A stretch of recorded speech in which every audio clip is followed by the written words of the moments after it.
So here's something I haven't done in a while.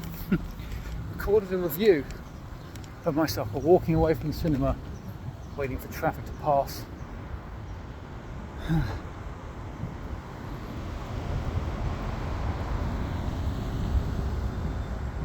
One more car, and then I can make this one work. I just got out of Ballerina. Rather appropriate that I'm dressed like, well, you know. And I thought it was great. I liked it. Didn't blow me out of the water. I'm glad I didn't waste my money on an IMAX ticket. That would have been a waste. But despite the fact that I saved money, it didn't save much. And I don't think I'm going to double tap it. But I will definitely be buying it on Blu-ray. I think Anna D. Armas does a spectacular job. I didn't really connect all that much to her character, but I certainly appreciated what they were going for. You know, this series isn't known for very deep character development. The action is stellar, it's creative, builds on what's been done before, introducing a few new elements to it. So it feels kind of like the same. The difference is variation. The difference is a variation of weapons rather than fighting style, technique, camera work. The gun fu is still very much the same. It's less gory than the other ones, but I think that's due to the fact that characters don't take as much damage. But they do seem to die more quickly than with John Wick. Not because she's more lethal, but because the fights just happen to end sooner. It does get kind of struggle from the problem of having too many faceless bad guys gunning her down. And she doesn't have a bulletproof suit. Yes, she still survives an awful lot, but it doesn't come off as though she's got as much plot armor. I feel like the bulletproof suit is more a symbol of plot armor than anything else. The fact that they can take so many hits and keep going. So it's not as frustrating, I guess, because it's a different character who we haven't seen over so many films take so much damage. Because John Wick is never just taking damage from one film, he's taking damage from all of them, because they take place within the same week and a half, or the same month, or something like that. Whereas this, it supposedly takes place over a few weeks. Easily my favourite action scene was the club. Actually, no, the club was my favourite setting. I love the build-up. Every film in this series has a nightclub sequence, and this is no exception. It's great.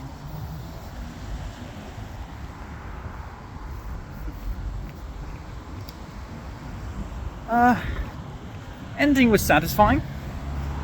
I didn't think they did a great job of establishing the timeline, because supposedly this takes place between chapters 3 and 4. Actually, it's inside chapter 3, just before John officially declares war on the Continental, or something like that. I can't remember. But I certainly appreciated that they limited his use in the film.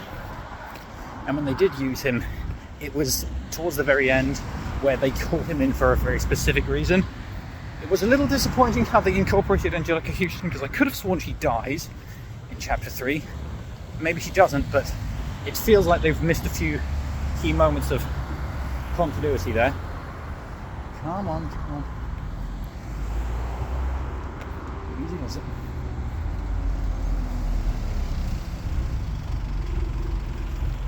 I'm really getting better at knowing when to speak and when not to speak.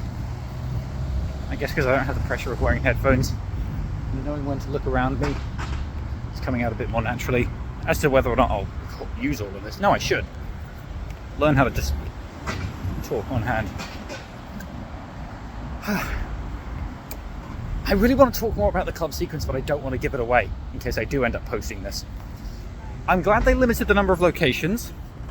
Unlike in chapter 4, for example, where John just kind of bounces around from so many different places, and the fact that I'm having to deal with the fact that he's taken so much damage from the previous 3 movies and gone all over the place, it starts to stretch it a bit. This one keeps it fairly modest. I'm not sure I fully understand the connection between her and her past and her father and some of the other characters, and it's a bit broad, and Gabriel Byrne plays basically the same type of bad guy, but I appreciate that he wasn't too much of a slimy arsehole, so to speak. It's fairly stern. He's kind of a nice mirror image of Winston. It was nice to see Ian McShane again. And always great to see Lance Reddick for the brief appearance that he has. I do wonder when they filmed this, since he's no longer with us. Oh, There is a great counterpart to Lance Reddick's character at some other location where she has to meet a guy to get weapons. Obviously, I guess he's more like a Peter Serafinowicz character than he is Lance Reddick, or whatever. Gunsmith needs to give her some weapons. She has to go on a mission, but it gets interrupted by some bad guys that want to get to her, so they have to have an action scene there. That was a great bit of fun, because it gives us a jump scare that breaks the usual jump scare trope and breaks the usual suit up, guns, lots of guns action sequence. Keanu really doesn't say that much. I mean, he doesn't need to, but I would have liked a few more lines, a bit more character development. There's a scene early on where she meets him because he goes to the ballet, and it's when he goes to the ballet in chapter 3.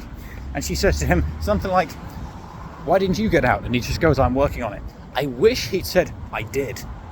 It would have had so much more weight, because she's desperate to leave, and standing before her is a man who did get to leave, and now he got pulled back in, and he doesn't incorporate that later on when they meet at the end of the movie.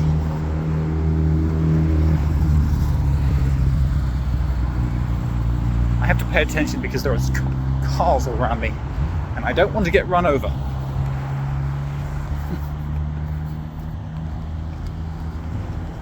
So, final thoughts. Glad I saw it in cinemas. Glad I paid the extra for iSense. Could I have paid less for a standard ticket? Well, my theatre didn't have that as an option. It's just something that they go for. Would I have paid for it in IMAX? Absolutely not. I'm so glad I didn't do that. Worth a double tap? Possibly. For me, once was enough. I'll buy it on Blu-ray when it comes out again, and that'll be just fine. I don't know if I'm going to pre-order it. Probably worth waiting for the price to go down. That's the kind of Blu-ray purchase we're looking at. I'm so glad I didn't stream it though. Really great. It feels refreshing. My problem with John Wick is that chapter 3 is where I think it should have ended, because then it was just... And that film in and of itself was also just so draining, because it kept going on and on and on, and nothing happens, and then he doesn't die or leave or resolve the conflict. It's like, okay, fine. And then the fourth one comes out and it's much better. I was like, wow, okay. This has its problems, but this is clearly better, even though it also should have ended at 3, and now this has just made the third one irrelevant. Would I like to see a second Ballerina? Yes, I would. Well, so she doesn't die. Yeah, I guess that's a spoiler. She doesn't die. Were you expecting her to? Yeah, I'd love to see a second one of these. It's a nice companion piece to Atomic Blonde, which is not really like this. It's from some of the same creators. But I could comfortably slip it in between Atomic Blonde and Bullet Train. Maybe even the Villainess. I really want them to make a Villainess too. Underrated film. Both this and Villainess are a better Black Widow than the actual Black Widow. In fact, this is close to Black Widow, because it's a prequel spin-off series about an existing character. Well, we didn't know about her until before this movie, but it's set inside the events of another movie, so it has to have that element of not interfering with those events too much, but it has to have some sense of finality in and of itself, and believability and sense of danger.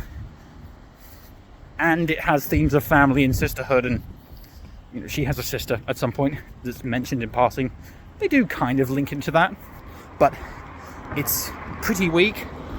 There is an interesting parallel though with how it tries to treat her as, she's got this bond with all of the other ballerinas that she grows up with.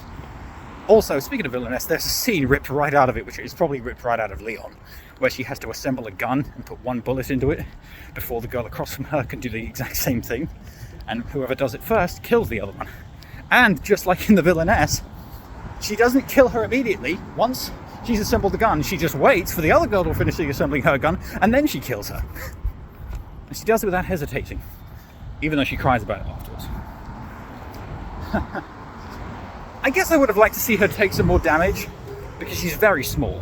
And Ana de Armas is clearly doing a lot of this stunt work herself.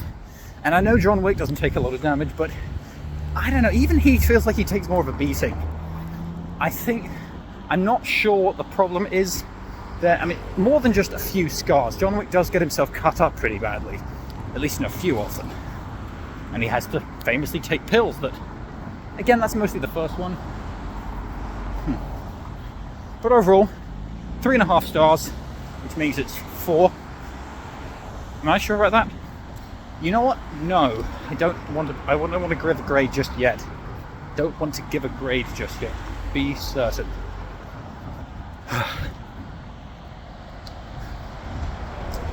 Worth a Blu-ray purchase, but that's, you know, someone else's grading system. What would I give it? 4 stars out of 5. Yeah.